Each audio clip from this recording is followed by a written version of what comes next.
Sa patriarchal society, kining mga kabataan dili man ni sila apil sa counting, pati mga kababayenan, kaya ang importante sa ila ang i-count is the male sa pamilya. Mao na nga sa ila dili kaayo practice nga ang mga bata involved. Mura-mura po sa atong kultura sa una ba, iba kining mga bata kung naibisita, ibutang sa kwarto, or suguon pagduwa, o suguon pagpalit og makaon, o niya pagawson sa balay ba. Kay as if nga ang mga bata disturbo kung naatay mga bisita. Mao na nga pagdagko sa mga kabataan, doon na gitawag atong social nga kanang crisis nila, kanang how to mingle, how to behave in front of visitors, in front of other people. Apan karon na-realize na nato nga ang mga kabataan kinahanglan di ay tudloan nato how to be with others, how to behave when there are visitors sa atong balay. So ingon ana ang panghitabo unya karon lesser ang gitawag to nga social crisis sa bata when it comes to interrelationships with others. Sa atong ebanghelyo na dungog nato nga dunay mga tawo nga nagdala og mga bata ngadto kang Hesus aron iyang ipatong ang iyang mga kamot, itapion, i-pray over niya ang mga bata. Apan ang iyang mga tinun-an ikasuk-an kining mga tawhanan. Apan nakaalingkat si Jesus ug ingnan niya ayaw pagpugi ang mga bata nga moari kanako. Kaya ang gingharian sa langit ila sa mga sama kanila. So kaning itong ebanghelyo nagpadaya nga una, the children are part yun na sila sa kitawag natong community. Mao man bitaw nga once we are baptized, bisan gamay pa kana siya kabahin sa community. Okay, kabahin sa community, let us bring our children closer to Jesus. Mao nga kung magpabunyag ka karon, kinahanglan ka ng maong bata at least every Sunday makabalik sa simbahan. Kay mao man siya ang the gathering of the people of God coming together to worship, to praise, and to ask for blessings. So kaning mga bata, dili din sila i-deprive sa opportunities and rights nila nga mahimo silang suod sa Ginoo. Sa ilang katilingban, kay patriarchal man sila, the primary duty to bring the children to Jesus is for the father, dili sa mother. Patriarchal man sila nga society. Ang sa ato usually mga nanay, mga lola, mga auntie, of course na pod ang ubang mga tatay magdala sa ato.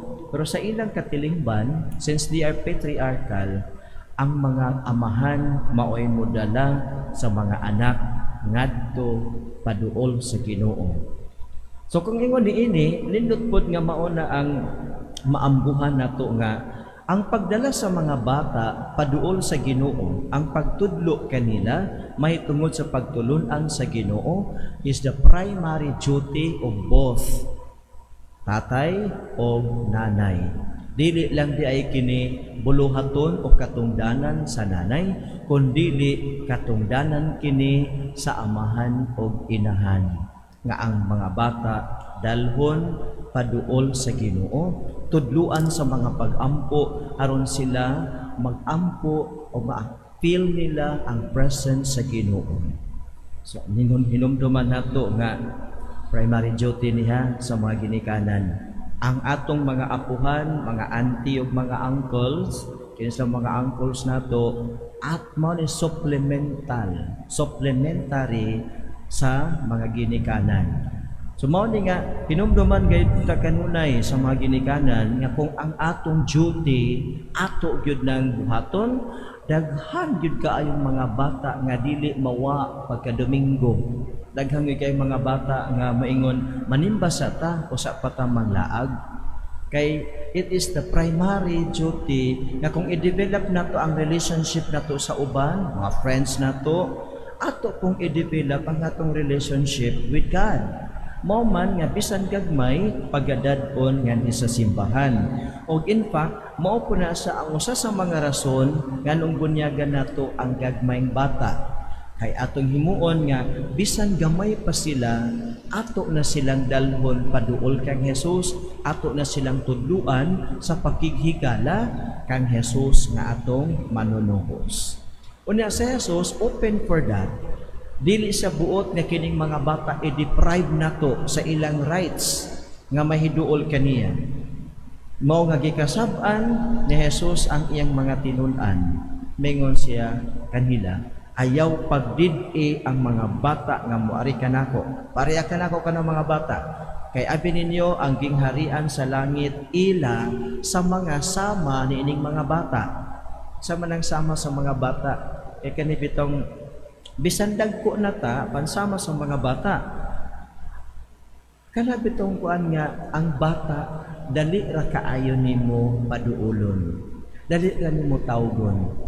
Kining matiguang na tano, kining mahamtong na ta, mabuak na lang ang kampana, simbahan, di pagyud mo duol.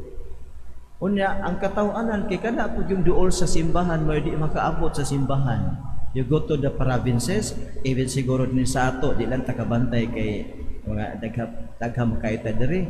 O dito sa mga probinsya nga kasinatian, so, ang tigbagting, nakapuyo nila duk-duk ang ilang kampana o kanang uban pa nga mutingog, ang makaabot pag-una, ang gikas layo. Ang duol, maulahi pag-abot, usahay gani, di pagyod makaabot. So mo nga pagkanindot, mga kaigsuunan, nga kining ato nang hinumduman nga, let us bring our children closer to Jesus. O kung saan na sila pagdala, atong bansayon. Bansayon sila sa pagduol kang Hesus, sa presensya ni Hesus, dinhi sa simbahan.